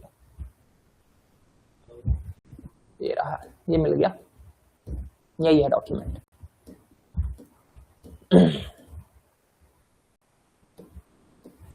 ये देखिए 15 नवंबर 2025 का ये है आपका ऑफिशियल नोटिस, ठीक है। तकाम जी देखिए आपके क्वेश्चन का आंसर आ रहा है, ठीक।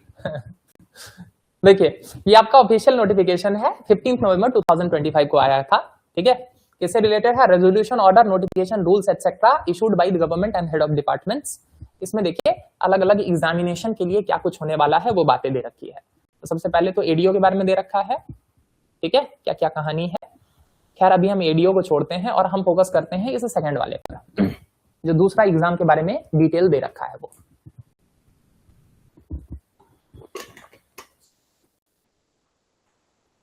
देखिए सारे डिटेल्स यहीं दे रखे हैं। नेम ऑफ द पोस्ट क्या है जी, finance and account officer and treasury officer, ठीक है। ये एफएओ और ट्रेजरी ऑफिसर जो है ये ग्रुप ए वाला है, एसटीओ जो है वो दूसरा है एग्जाम, मतलब साथ ही में एग्जाम लेंगे लेकिन वो दूसरा पोस्ट है, ठीक है ना। आप ऐसा मान लीजिए कि वो ट्रेजरी ऑफिसर का जूनियर है, सिंपल सी बात है, और क्या, क्लियर।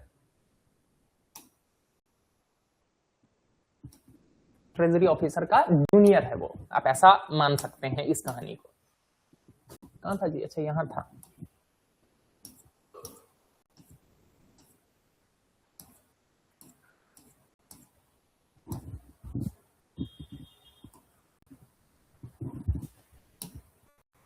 ठीक है, देखिए ना ट्रेजरी ऑफिसर और ये क्या है, सब ट्रेजरी ऑफिसर। तो आप ऐसा मानिए कि ट्रेजरी ऑफिसर जो है वो डिस्ट्रिक्ट लेवल का पोस्ट है, और सब ट्रेजरी ऑफिसर आप ऐसा मान लीजिए कि एक ही डिस्ट्रिक्ट में 3-4 भी हो सकते हैं, क्लियर है।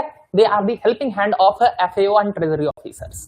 तो आप ऐसा मान के चलिए कि एक ट्रेजरी ऑफिसर या एफएओ, उसके अंडर में जो है वो 3 या 4 जो है वो पर डिस्ट्रिक्ट में क्या हो सकते हैं जी, आपके सब ट्रेजरी ऑफिसर हो सकते हैं।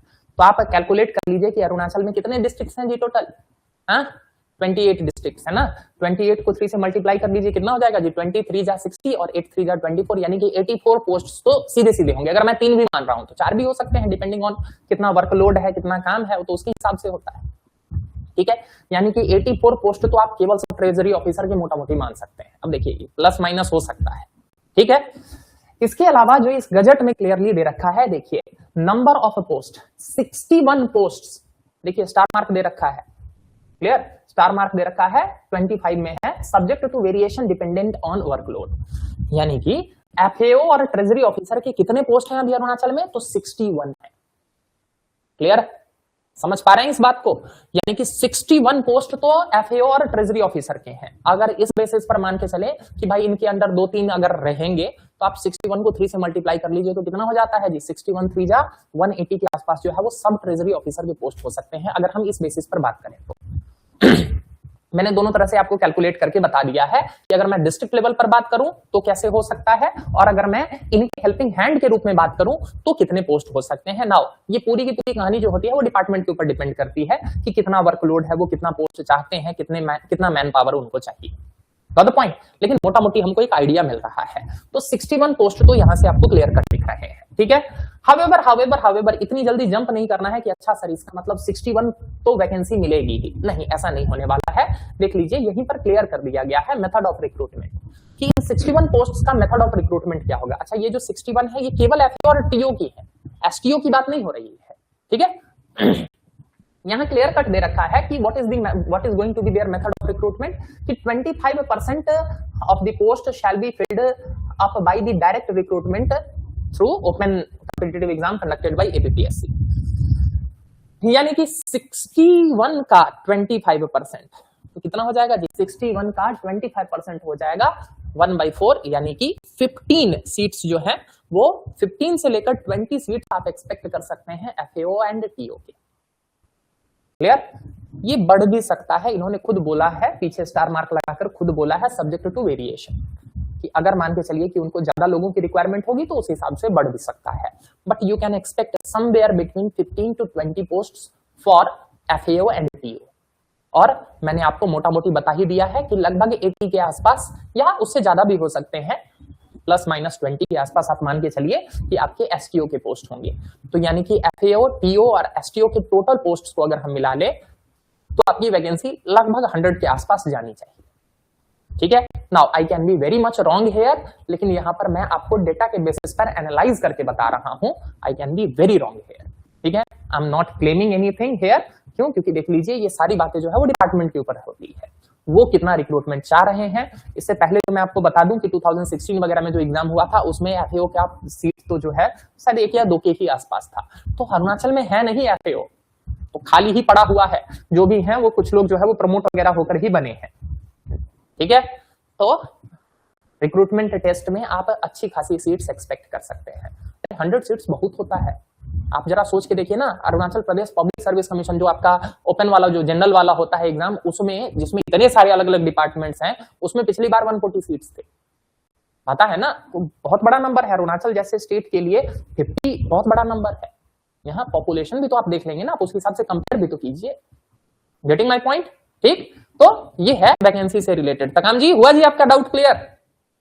हाँ, बाकी 75% जो है वो वाइट प्रमोशन होगा। मतलब क्या है कि ट्रेजरी ऑफिसर वो बनेगा जो पहले एसटीओ था, तो भाई उसका भी तो प्रमोशन होना चाहिए ना, उसको भी तो करियर ग्रोथ मिले। तो मान के चलते हैं कि जो लोग एसटीओ बन के पहुंचे हुए थे या फिर एसटीओ अभी बनेंगे, उनको भी फ्यूचर में टीओ बनाया जाएगा, एफएओ बनाया जाएगा through promotion, clear. So this is how the whole recruitment will take place, ठीक है, क्लियर है। मैं तो बोलूंगा एक बार अंदर घुस जाइए, चाहे एसटीओ के रूप में ही घुस जाइए। देख रहे हैं डिपार्टमेंटल कॉम्पिटिटिव एग्जाम वगैरह भी होता है, असिस्टेंट ऑडिट ऑफिसर है ना, अरे एओ का भी तो एग्जाम होता है, असिस्टेंट ऑडिट ऑफिसर वाला होगा। और मतलब जो लोग होंगे या फिर सब ट्रेजरी ऑफिसर होंगे, सेक्शन ऑफिसर्स होंगे, इन लोगों में जो है वो क्या होगा, आपस में एग्जाम वगैरह होगा और उस एग्जाम के थ्रू ये लोग प्रमोट होंगे। अच्छा ये सब जो एग्जाम है ना आपके जो एसटीओ वगैरह, ये सब लेवल 9 के हैं, देख रहे हैं ना, 53,100 इस ग्रेड पेपर है, क्लियर। अच्छा हाँ, कोई सैलरी भी पूछ रहा था मेरे से, रुकिए दिखा देता हूँ सैलरी वगैरह। भाई सर काम वाली बात पहले बताइए, ये देख लीजिए एफएओ और टीओ, ये जो दोनों एग्जाम है ये आपके पे मैट्रिक्स लेवल 10 पर है, यानी कि 56,100 that is going to be your basic salary. Sir offline class कितना स्टूडेंट अटेंड कर रहा है अभी? अभी तो आज तो एक ही है, बाकी देखिए हम लोग जो है आज बात कर रहे हैं टाइमिंग वगैरह चेंज करने के बारे में, कहीं तो बहुत सारे बच्चों का ये भी कहना था कि सर मॉर्निंग वाला टाइम है तो इसीलिए क्या बोलते हैं दिक्कत हो रही है। रूटीन की तो आप लोगों ने एकदम धनिया उड़ा रखी है ना, ठीक है, कि सर रात में 2 बजे तक तो सर मोबाइल ही देखते रह जाते हैं, तो 7 बजे उठने में दिक्कत हो रही है। सोच के बताइएगा, ठीक है। मैं आपको 3 ऑप्शन दे रहा हूं, ठीक है। हम लोगों ने यहाँ मैनेजमेंट में बात किया है, यू हैव 3 ऑप्शंस। अभी ही हम लोग वोटिंग करवा लेंगे थोड़ी देर में, ठीक। तब तक आप लोग सोच लीजिए। एक तो हमारे पास टाइम स्लॉट है यही मॉर्निंग वाला 7:30, मोस्ट प्रोबेबली अगर आप बोलिएगा तो मैं इसको 8 तक कर सकता हूँ, कि 8 से जो है वो हम लोग इसको 9:30 करेंगे। एक दूसरा टाइम स्लॉट मैं आप लोगों को देता हूँ 11 AM वाला, कि आप दोपहर में अगर चाहते हैं 11 बजे से तो हम उस टाइम भी रख सकते हैं। और एक और टाइम स्लॉट जो मैं आपको प्रोवाइड कर सकता हूं वो है शाम के 6 बजे इवनिंग टाइम में, ठीक है। तो ये जो तीनों हैं वो क्या बोलते हैं, मुझे पता है उन्यांग जी कल से जो है वो कई स्टूडेंट्स का फोन आ चुका है कि सर ठीक तो है सर, क्लास तो करना है लेकिन सर सुबह 7 बजे सर उठ नहीं पाएंगे एंड ऑल दोस थिंग्स। तो एक ये 3 टाइम स्लॉट्स मैंने दिए हैं आपको। एक है मॉर्निंग वाला 8 या 7:30 भी रख सकते हैं, 7:30 या 8। दूसरा 11 AM and the third time slot that we have is for 6 PM। तो आप लोग जो है वो अपने हिसाब से एक बार देखकर मुझे बता दीजिएगा, जो जिससे रिलेटेड ज्यादा लोग होंगे, जिसमें ज्यादा लोग सूटेबल होंगे। मैनेजमेंट को भी बता सकते हैं आप, वैसे मैं यहाँ पर भी एक बार पूछ लूंगा आप लोगों से। 8 AM इज परफेक्ट। चलिए देखते हैं, ठीक है। सब लोग अपना अपना जो है कंफर्ट के हिसाब से बताइएगा and then we will decide according to that, ठीक है ना। वैसे देखिए थोड़ा सा आप लोगों को भी इस चीज के लिए तो प्रिपेयर्ड रहना ही चाहिए कि अगर पढ़ना चाहते हैं तो थोड़ा मोड़ा तो कष्ट उठाना ही पड़ेगा। हाँ, सुबह जगना भी सीखना पड़ेगा। एग्जाम तो 9 बजे से ही होगा, ऐसा थोड़ी है कि उस दिन भी आप 10 बजे उठ रहे हैं। चलिए देखते हैं, जैसा उसके बारे में भी बात कर लेंगे, ठीक है। तो ये देख लीजिए आपका पे बैंड और पे स्केल कितना रहेगा। तो लेवल 10 है, 5600 से लेकर 1,77,000 तक आपका जाएगा, मतलब वो प्रमोशंस वगैरह में। ये बेसिक सैलरी होती है, ठीक है। ये नहीं सोचेगा कि सर अच्छा इन हैंड जो है वो 56,000 ही मिलेगा, नहीं। ये बेसिक सैलरी होती है। इसके ऊपर 50% तो आप सीधे अभी डीए जोड़ लीजिए। 50 का है, 60% के आसपास आपका डीए हो गया है, dearness allowance. Got the point. तो इसीलिए मैंने आपको मोटा मोटी बोला कि you are going to get 80,000 के अप्रॉक्स इन योर हैंड, ठीक है। अच्छा, ये लेवल 7 के हिसाब से है, अभी लेवल 8 भी आने वाला है ना। तो देख लीजिए, क्या कुछ पूछना चाहते हैं? हाँ हाँ, वो हाईएस्ट है। अरे क्यों नहीं मिलेगा। जो लोग मान के चलिए अभी जैसे लेवल 10 पर आप रिक्रूट हो रहे हैं ना, आप ये मान के चलिए लगभग 3 से 4 साल में आप लेवल 11 पर पहुंच जाएंगे, फिर लेवल 13, 14 तक जाते हैं, ठीक है। उसके ऊपर भी होता है, अगर मान के चलिए आप सेक्रेटरी वगैरह के रूप में अगर अटैच कर लिए जाते हैं तो उसमें स्पेशल ग्रेड होता है, उससे ऊपर का भी मिलता है। क्यों नहीं मिलेगा, बिल्कुल मिलेगा। खैर ये भी अभी तो लेवल 7 के हिसाब से है ना, मतलब आपका ये अभी जो आपका ये 18th कमीशन जो आने वाला है, पे कमीशन आने वाला है, ये तो 7th पे कमीशन वाला ना है ये सिस्टम। 8th पे कमीशन आने वाला है तो ये भी रिवाइज हो जाएगा, ठीक है, वही ना। अरे वो डीए को एडजस्ट कर देते हैं ना, तो आप ये मान के चलिए कि ठीक ठाक आपको इसमें भी ग्रोथ मिल जाएगा। खैर छोड़िए, वो तो बात की बात है ना, क्लियर। अरे इसके अलावा जो पर्क्स मिलते हैं वो सोचिए ना, एक सिक्योर लाइफ। देख रहे हैं प्राइवेट सेक्टर में क्या हाल है, 2 करोड़ कमाने वाला जो है उसको पता नहीं कल जो है उसको ले ऑफ कर दिया जाएगा। कम से कम मेंटल पीस तो रहेगा जिंदगी भर के लिए, हाँ। अपने आप जो है वो आपको करियर ग्रोथ मिलता रहेगा। तो उन सब चीजों को भी सोचिए, ठीक है, क्लियर। अच्छा देखिए, ये जो है वो गजेटेड ऑफिसर होगा। अरे सर, हाँ, आपका मुहर अपना क्लियर है, अपना स्टैम्प, अपने सिग्नेचर की वैल्यू, यही सब चीजें तो है जो गवर्नमेंट जॉब्स को जो है वो इतना ज्यादा अट्रैक्टिव बनाते हैं।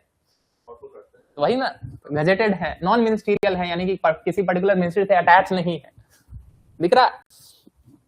अच्छा, एज लिमिट क्या है वो भी दिखा देता हूं। देखिए, अगर आप 21 से लेकर 35 ईयर्स तक के एज में है, देख लीजिए, मैं सुन लीजिए। अच्छा, ये सब बातें जो है ये ऑफिशियल गजट में मेंशन्ड है, लेकिन जब कमीशन आपका नोटिफिकेशन निकालेगा तो हो सकता है कि उसमें कुछ वेरिएशंस हो सकते हैं, ठीक है।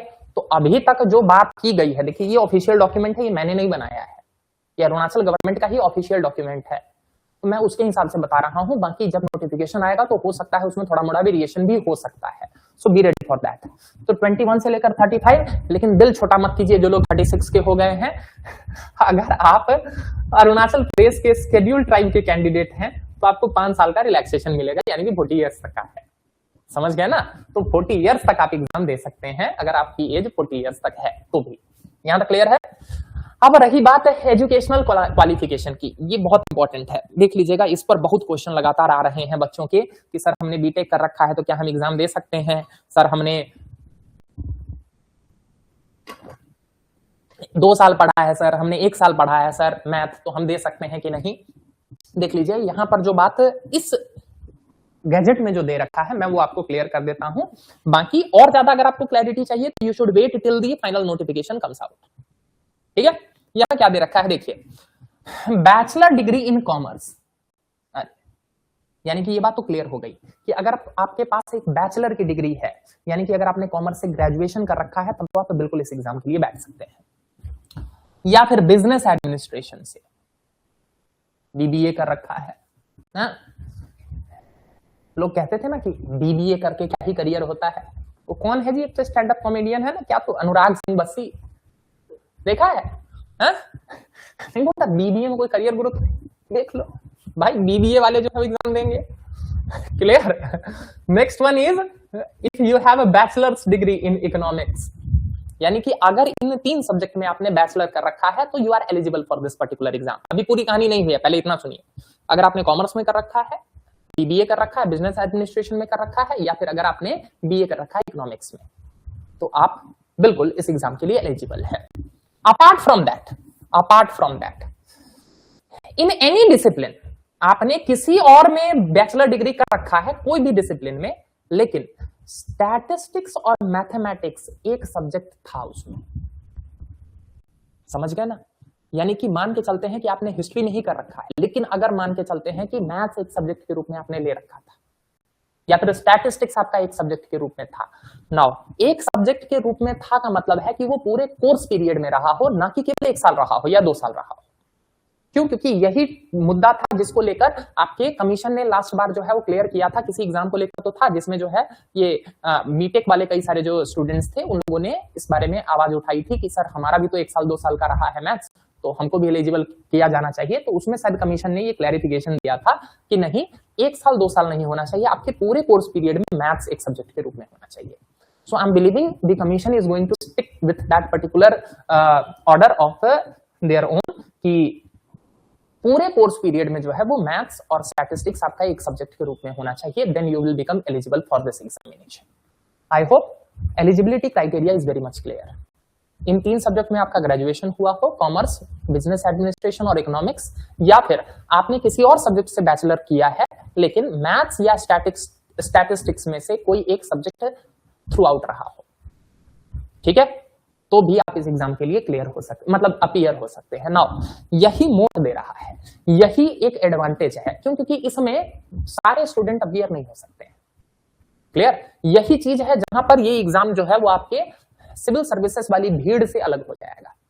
उसके लिए जो है वो एलिजिबिलिटी सबके लिए है, किसी भी रिकॉग्नाइज्ड यूनिवर्सिटी से आपने बैचलर कर रखा है तो you can appear for that particular exam, but यहां पर क्राइटेरिया लगा दिया है, not all can appear for this exam. ये बात समझे? हाँ जी, अरे ये बात क्लियर हुआ? तो ध्यान रखिएगा, इस चीज को भी आप ध्यान में रख सकते हैं एकदम। यहां तक में कोई डाउट है किसी के मन में तो you may ask it. Anybody having any doubt? हाँ जी,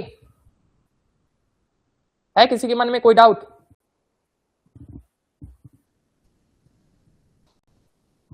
चलिए, तो ये बात भी हम लोगों को क्लियर हो चुका है। कुछ क्लैरिटी मिली जी? हाँ जी, कुछ क्लैरिटी मिली? इसी सब क्लैरिटी के लिए आए थे ना, ठीक है? वेदर एज क्वालिफिकेशन प्रोमोटीज के लिए होगा कि नहीं वो तो अपना वो है, प्रोबेशन पीरियड वगैरह है, ये कुछ जो है वो डिटेल्स इससे रिलेटेड दे रखे हैं। हाँ बिल्कुल भेज दूंगा, ठीक है, मैं डाल दूंगा आपको, अगर पढ़ने का मन हो I will provide this document. Clear? तो ये रही कहानी वैकेंसी और एलिजिबिलिटी से जो मैंने आपको क्लियर कर दिया है। नाउ मूविंग अहेड कि how we are going to proceed in our class. Sir candidates with a degree in commerce irrespective of their specialization are eligible, right sir? हाँ बिल्कुल, अगर आपने कॉमर्स में डिग्री है आपके पास कॉमर्स की तो ठीक है, बिल्कुल कर सकते हैं, ठीक है, बिल्कुल अप्लाई कर सकते हैं। ठीक, मैं तो आपको ये बोलूंगा, देखिए इन सब्जेक्ट से अगर आप अटैच्ड हैं तो तैयारी शुरू कर दीजिए, ठीक है। अरे सिंपल सी बात है, एक बात बताइए, 10 15 20 दिन में जो है वो नोटिफिकेशन आ ही जाएगा, आपको खुद पता चल जाएगा। उस टाइम जब आप फॉर्म फिलअप कर रहे होंगे, उस टाइम देखिए 90% तो चांसेस आप मान के चलिए कि इतना जो आपको इंस्ट्रक्शन मैंने अभी आपको बताया वो यही फॉलो होने वाला है। हो सकता है 1% इसमें कुछ आपको एक्सेप्शन मिल जाए, तो इस चक्कर में जो है वो आप अपनी तैयारी को अभी से रोक दीजिएगा, तो आप ऐसे ही बाहर है, ठीक है। क्लियर? ज्यादा क्लैरिटी तब मिलेगी जब हमारा मेन नोटिफिकेशन आएगा, बट इसके बेसिस पर आप बिल्कुल एलिजिबल हैं, ठीक है। चलिए, तो अब हम जरा बात करते हैं कि आखिर हम अपनी क्लासेस को कैसे करने वाले हैं, या क्लासेस से रिलेटेड क्या बातें होंगी। देखिए, we are going to start with the commercial maths paper which is obviously for your prelims examination. और मैं यहां पर आप लोगों को सजेस्ट करूंगा कि आप लोग जिस जिस ऑप्शनल के लिए क्या बोलते हैं एक्साइटेड हैं, या फिर जो भी आप ऑप्शन अपने लिए पिक करना चाहते हैं, आप एक बार मैनेजमेंट को जो है उसके बारे में इंफॉर्मेशन जरूर दे दीजिएगा।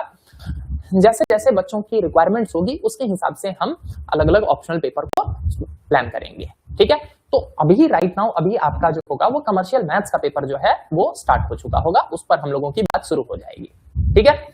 इन this class what we are going to do, आपके जितने भी 12 टॉपिक्स थे, ईच एंड एवरी टॉपिक जो भी आपके सिलेबस में मेंशन था, I am going to deal with all those topics. मैं वो हर टॉपिक को आपको क्लास में समझाने वाला हूं, क्लियर करने वाला हूं, ठीक है। कोई भी टॉपिक नहीं छूटेगा, मैं आपको पहले दिन सिलेबस दे दूंगा, आप हर एक पॉइंट को टिक कर सकते हैं।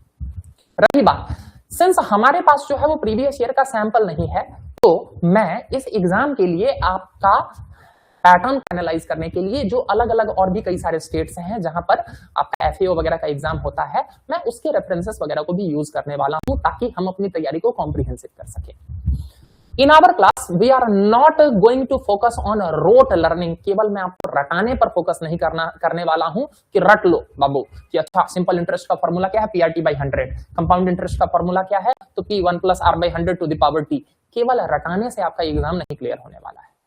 गेटिंग माई पॉइंट, ठीक है। ये आपका जो है वो सिंपल एपीएसएसबी वाला एलिमेंट्री मैथ्स नहीं है, तो we will focus on conceptual clarity, ठीक। आप बिल्कुल एकदम कॉन्सेप्ट पर क्लियर होंगे, that's my guarantee to all of you.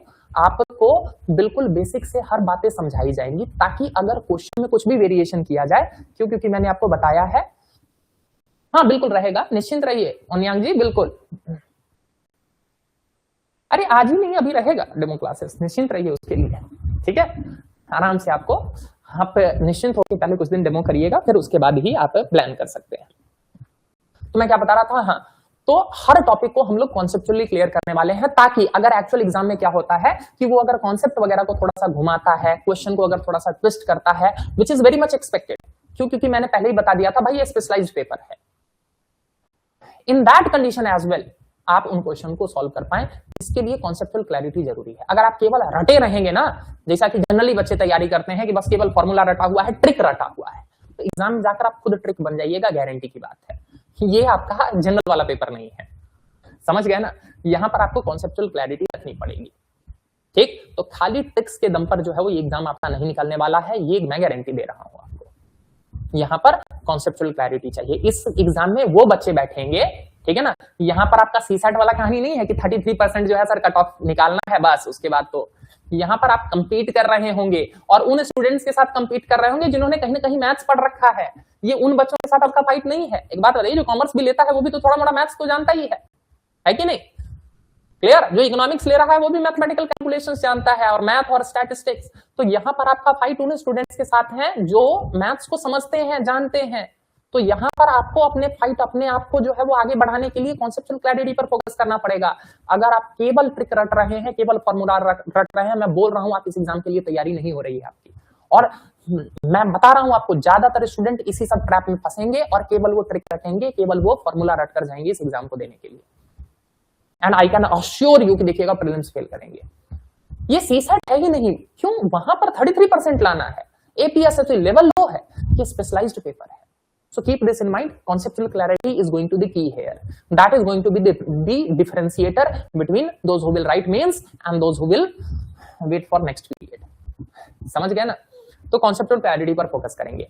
लेकिन इसका ये मतलब बिल्कुल नहीं है कि मैं आपको जो है वो शॉर्ट तरीके नहीं बताऊंगा, मैं वो भी आपको बताऊंगा।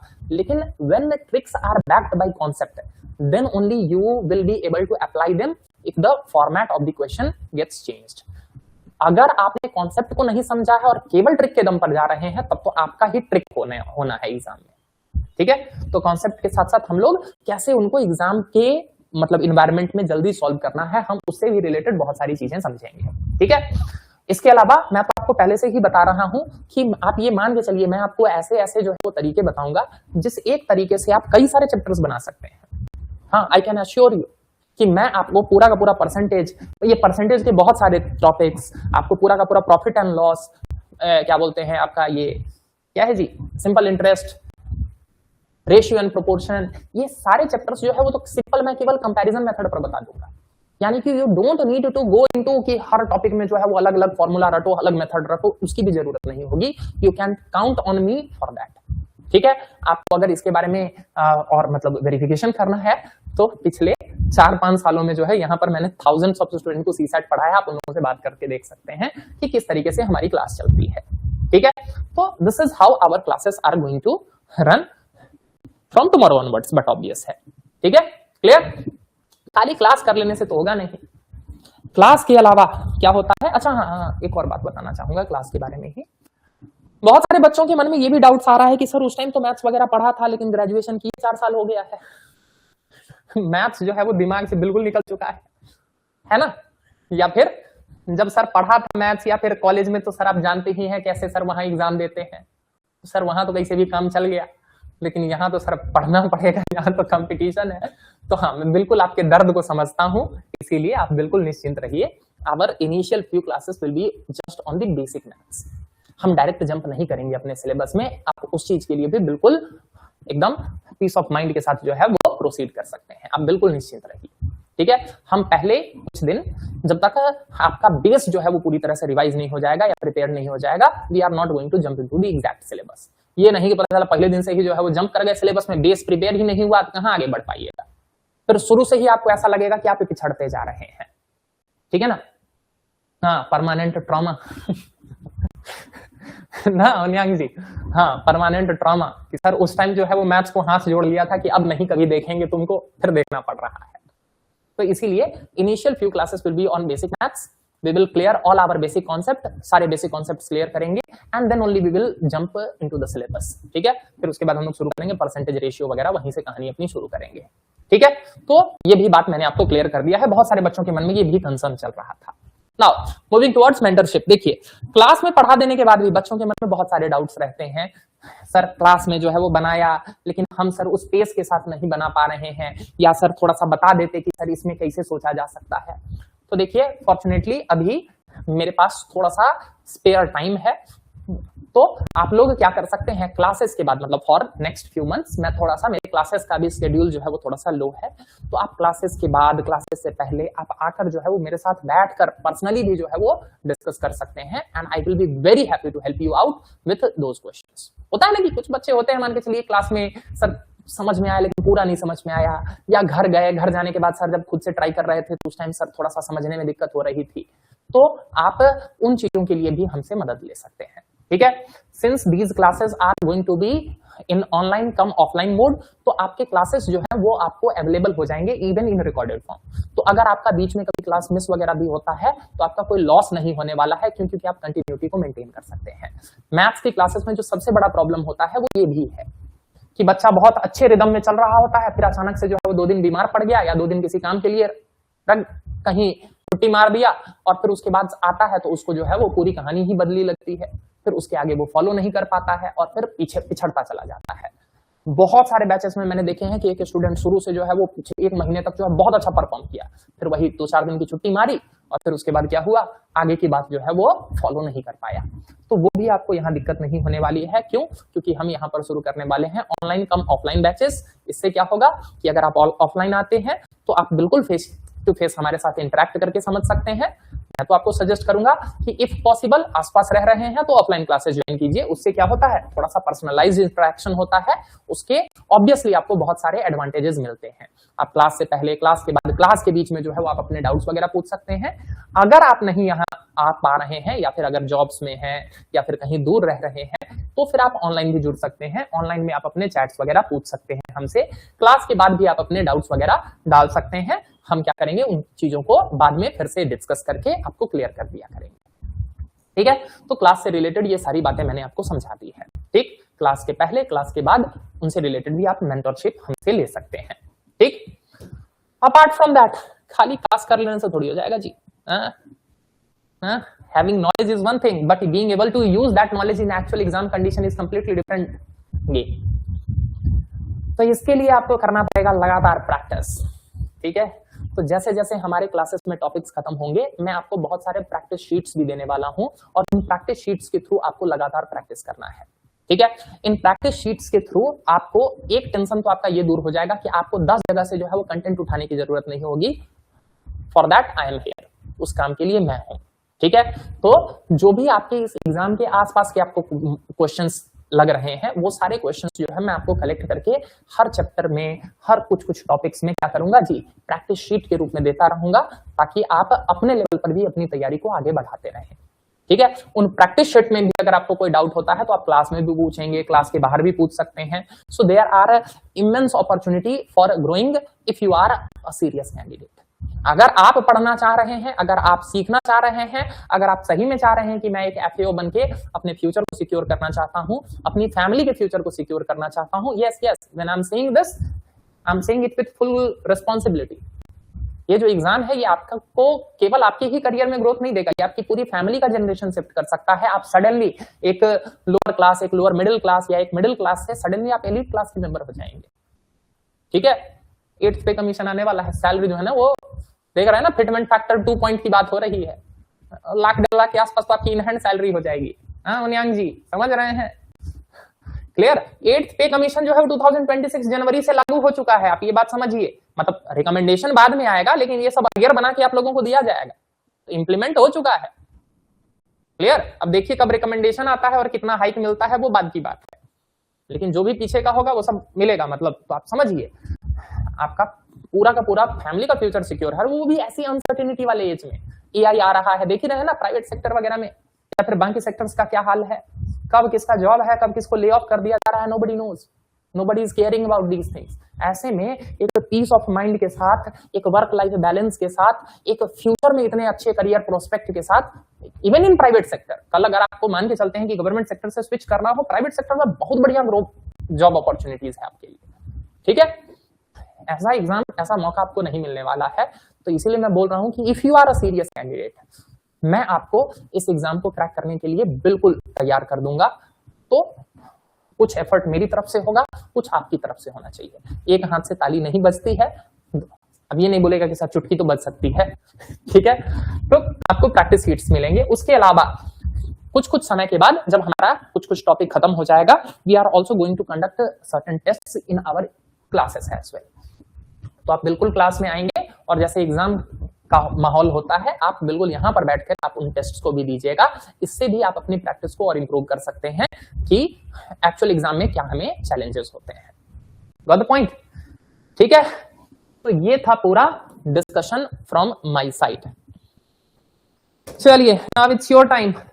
बताइए, किसी के मन में कोई भी डाउट हो इस पूरे प्रिपरेशन से रिलेटेड, कुछ भी डाउट हो, anything, any silliest doubt that may emerge in your mind, you may ask now.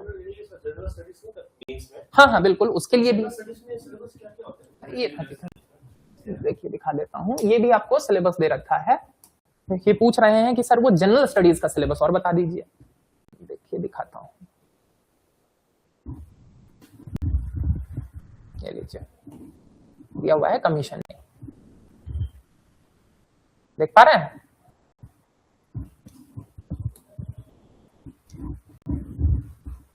ये है आपका जनरल इंग्लिश और जनरल स्टडीज का सिलेबस। Questions in this section will be designed to test fundamental language skills, grammar rules, vocabulary skills, reading and comprehension. भाई कुछ unseen passages आएंगे, उसके अलावा जो है वो आपका ग्रामर वगैरह पूछेगा, वही क्या बोलते हैं, सही वर्ब यूज करिए। इसके अलावा ठीक है सर, मेरा तो नेट बहुत खराब है, बहुत दूर रहते हैं, अगर ऑफलाइन कर सकते हैं तो ऑफलाइन में आ जाइए। अदरवाइज ऐसा भी कर सकते हैं कि मान के चलिए कि लाइव नहीं देख पाए तो रिकॉर्डेड देख लीजिएगा। रिकॉर्डेड में ये होगा क्या कि उसमें नेट वाला इशू थोड़ा कम होता है। सो this is what I can suggest you. या फिर देखिए, हाँ, वो घर में भी कुछ कुछ एरिया होता है जहां पर बढ़िया नेटवर्क पकड़ता है, तो उस पॉइंट को खोजिए कि जहां पर जो है वो बढ़िया से लाइव स्ट्रीम हो रहा हो, थोड़ा सा ऊंचा ऊंचा जगह। तो आसपास वाले रीजन में पता कीजिए, जहां पर आसपास कोई पार्क वार्क हो सुबह के टाइम, या वहां चले जाइएगा। अच्छा हाँ, उस पर सब लोग, जितने लोग हैं सब लोग जो है वो अपना अपना प्रेफरेबल टाइम जो है वो जरा मुझे कमेंट कीजिए। 3 मैंने स्लॉट्स बताए ना, एक तो सुबह 7:30 या 8 वाला, दूसरा 11 और तीसरा 6 PM। तो आप अपना अपना प्रेफरेबल टाइम जो है वो हमें बता दीजिए ताकि हम लोग प्लान कर सके। अच्छा, पक्के केतांग डिस्ट्रिक्ट में है, ठीक है, तो आने में तो आपको अभी दिक्कत होगी, तो वही आप सजेशन मैं आपको दे रहा हूं कि या तो आप रिकॉर्डेड के साथ आप कंटिन्यू कर सकते हैं, ठीक है। आप बाद में भी क्वेश्चन पूछ लीजिएगा, उसके लिए आपको दिक्कत नहीं होगी, मैं आपको बता दिया करूंगा। और साथ ही साथ, या नहीं तो अपने आसपास देखिए कोई एक ऐसा रीजन हो जहां पर, या फिर घर में ही कोई ऐसा जगह हो जहां पर अच्छा नेटवर्क पकड़ता हो, तो मैं तो यही आपको सजेस्ट कर सकता हूं। Apart from that, general studies aim to testing candidates general awareness of the surrounding environment। तो सिंपल सी बात है भाई, जनरल स्टडीज का मतलब क्या होता है कि आसपास की सराउंडिंग के बारे में आपको कितना कुछ पता है। Implication to the society expected for an educated person, कि जो भी एक पढ़ा लिखा आदमी होता है उसको अपनी सराउंडिंग के बारे में जो अवेयरनेस होता है, मतलब आप ऐसा मान के चलिए कि they are expecting you to be an aware person. ऐसा नहीं कि पता चले कि देश दुनिया में चीजें चल रही है और आपको कुछ पता ही नहीं है ना। उधर ईरान और इजराइल और यूएसए वॉर चल रहा है, आपको पता ही नहीं है, आप जो है खाली फीफा में ही अटके हुए हैं। सर बताइए, रोनाल्डो को इस बार भी नहीं मिला, हाँ, मेसी को इस बार भी नहीं मिला, मतलब इस बार भी क्या, उसको तो पिछली बार मिला था जी, ठीक है। तो कम से कम ये should be an aware person कि भाई स्ट्रेट ऑफ हॉर्मुज कहाँ लोकेटेड है, किसने चोक कर रखा है, बाबल मंदेब कहाँ है, या फिर मान के चलिए क्या कि स्पेस वगैरह में क्या कुछ बातें चल रही है, कौन कौन से सैटेलाइट वगैरह लॉन्च हो रहे हैं, इन सब चीजों के बारे में आपको पता होना चाहिए, ठीक है। Educated person with any specialised study, without any specialised study, यानी कि ऐसा नहीं है कि कोई स्पेशलाइजेशन पूछेंगे, वो जनरल चीजें पूछेंगे। It will include current affairs, recent development, day to day pragmatic observation and matter of importance, specially in the field of science and technology. देख लीजिए, बताया ना, पता होना चाहिए। एक्सियोम मिशन जो है वो किसने लॉन्च किया है, क्या उसका पर्पस है, ठीक है, और भी बहुत सारी चीजें हैं ना। तो ये सारी साइंस एंड टेक्नोलॉजी, आपने सुना होगा कि इंडिया जो है वो 6th जनरेशन फाइटर जेट वगैरह के लिए डील कर रहा है फ्रांस के साथ, कल के न्यूज़पेपर में था। तो you should be aware about those things, that is what they are expecting for you. This section will also include questions pertaining to general awareness related to international, national and north east India, ठीक है। North east India के बारे में भी पता होना चाहिए। ये है आपका सिलेबस जनरल स्टडीज का। Any more doubt? देखिए, एग्जैक्ट बात जो है वो आपको पता चलेगा आपके ऑफिशियल नोटिफिकेशन में, ठीक है। ये एग्जैक्ट बात जो है वो आपके ऑफिशियल नोटिफिकेशन में पता चलेगा। हाउएवर मेरा जो मानना है वो ये है कि नेगेटिव मार्किंग होगा। काहे तो एपीपीएससी जब सिविल सर्विसेज कंडक्ट कर रहा है तो वहां पर भी नेगेटिव मार्किंग रख रहा है, तो यहां पर भी चांसेस है। बाकी देखिए 100% श्योरिटी के साथ नहीं बोलूंगा, क्यों? क्योंकि चेंज हो सकता है, इसके लिए आप एग्जैक्ट नोटिफिकेशन का वेट कीजिए। Got the point? जहां तक मुझे पता है कि मेंस में नेगेटिव मार्किंग के बारे में कहीं तो मेंशन कर रखा है, सर हिस्ट्री ये सबसे क्वेश्चन नहीं आएगा ना, ओनली करंट अफेयर्स। देखिए बाबू, जब जनरल स्टडीज की हम बात करते हैं ना, तो जनरल स्टडीज का मतलब हो जाता है कि अवेयरनेस। तो एक एजुकेटेड पर्सन को पता होता है कि भाई पानीपत का बैटल कब हुआ था, ठीक है, समझ गए? क्लियर? तो डायरेक्ट मेंशन्ड नहीं है history, but they might ask. Broader चीजें पूछेंगे, बहुत अंदर नहीं घुसेंगे, सिविल सर्विसेज की तरह उतना अंदर नहीं घुसेंगे, लेकिन कम से कम बड़ी बड़ी चीजें आपको तो कम से कम पता होनी चाहिए। मेजर इवेंट्स के बारे में पता होना चाहिए, कम से कम इतना तो पता होना चाहिए कि भाई जलियांवाला बाग मैसेकर जो है जो कब हुआ था, कैसे हुआ था, ये तो मतलब ब्रॉडर चीजें आपको पता होनी चाहिए। क्लियर? जनरल स्टडीज थोड़ा सा हो ही जाता है, क्यों? क्योंकि कोई उसका एक पर्टिकुलर लिमिट नहीं है, कोई एक बाउंड्री नहीं है। जनरल स्टडीज जनरल होने के कारण बहुत ज्यादा ब्रॉड हो जाता है, ठीक है। तो मैं ऐसा नहीं बोलूंगा कि हिस्ट्री बिल्कुल ही नहीं पूछेगा, हिस्ट्री से क्वेश्चंस आप एक्सपेक्ट कर सकते हैं, बिल्कुल। और बताइए, अरे नॉर्थ ईस्ट की हिस्ट्री पूछ लेगा, तो उसके लिए ध्यान रखिएगा, नॉर्थ ईस्ट की हिस्ट्री, अरुणाचल की हिस्ट्री पूछ लेगा कि नेपाल से अरुणाचल कब बना था, ठीक है, ये सब भी ध्यान रखिएगा। और बताइए, any more doubt, anything else?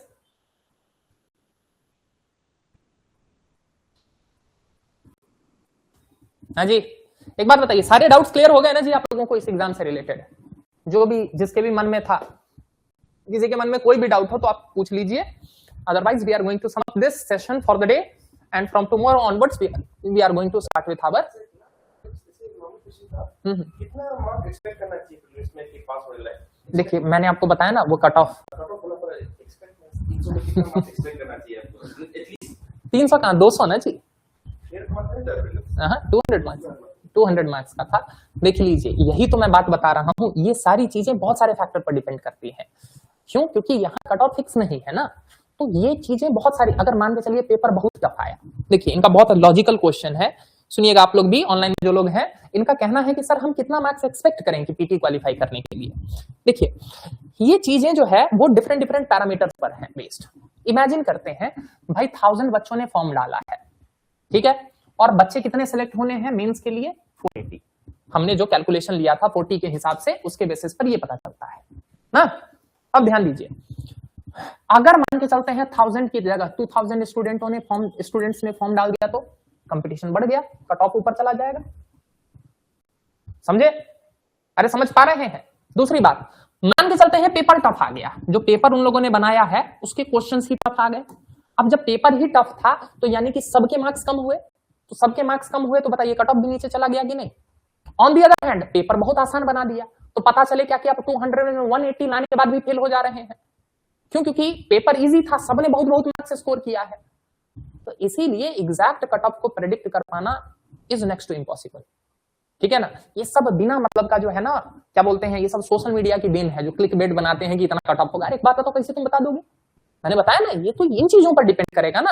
Until and unless हमको पेपर का पता नहीं है, अनटिल एंड अनलेस हमको ये नहीं पता है कि कितने बच्चों ने अप्लाई किया है, तब तक हम कैसे प्रेडिक्ट कर सकते हैं कट ऑफ को, ठीक है। इसीलिए मैं आपको भी बोल रहा हूं कि आप कट ऑफ प्रेडिक्शन में मत रहिए, आप अपने क्या कीजिए जी, प्रिपरेशन को बढ़ाइए, जितना ज्यादा जो है वो आप बढ़ा सकते हैं। अरे पीछे देखा था मैं, लास्ट ईयर ही शायद हुआ था ना एपीएसएसबी में, कौन तो था सीजीएल का कि किसका तो एग्जाम था, उसमें कट ऑफ चला गया था 180 प्लस, पेपर ही बहुत आसान आ गया था, सब लोगों ने सारे क्वेश्चन बना दिए। तो इसीलिए मैं बोल रहा हूं इट इज कंपटीशन, और यही चीज तो है जो इसको खतरनाक बनाता है। देखिए मुद्दा क्या होता है कि बाकी एग्जाम्स में या फिर आप जो आपके यूनिवर्सिटी वगैरह वाले एग्जाम होते हैं वहां पर आपको फिक्स्ड है कि भाई 60% ज्यादा लाऊंगा मैं फर्स्ट डिवीजन है, यहां वो नहीं है, समझे।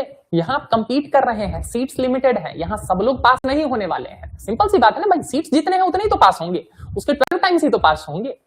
तो if someone else is doing more work, या फिर आप बोल सकते हैं कि अगर वो ज्यादा मेहनत कर रहा है then he deserves that seat more than you, तो वो आपसे ज्यादा डिजर्व करता है। Need few more demo classes obviously, ठीक है ना इंदा जी, बिल्कुल we will provide some more demo classes, ठीक है। तो आप बिल्कुल उसके लिए निश्चिंत रहिए, आपको जो है वो मिलते रहेंगे क्लासेस अभी, ठीक है। और कुछ, any more suggestions from your side, anything else that you want me? हाँ जी, how was the session? You can share your experience with the session as well.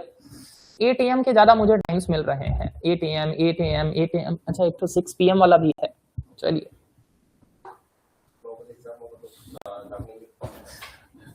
वही ना।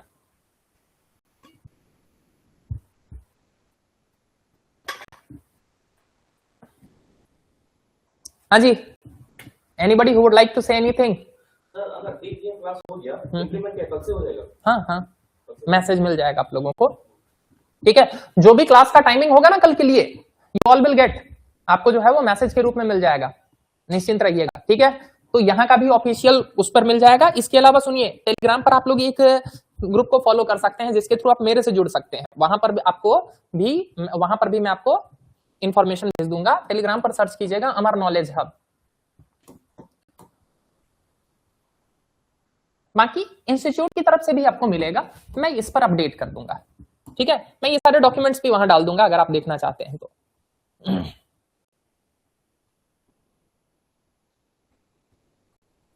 ठीक है, अरे क्लियर है सबको?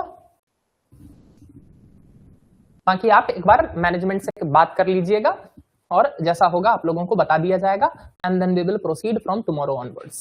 सो I am summing up today's class. I hope this session was of some use to all of you, and then we will see you tomorrow. Thank you all. Signing off.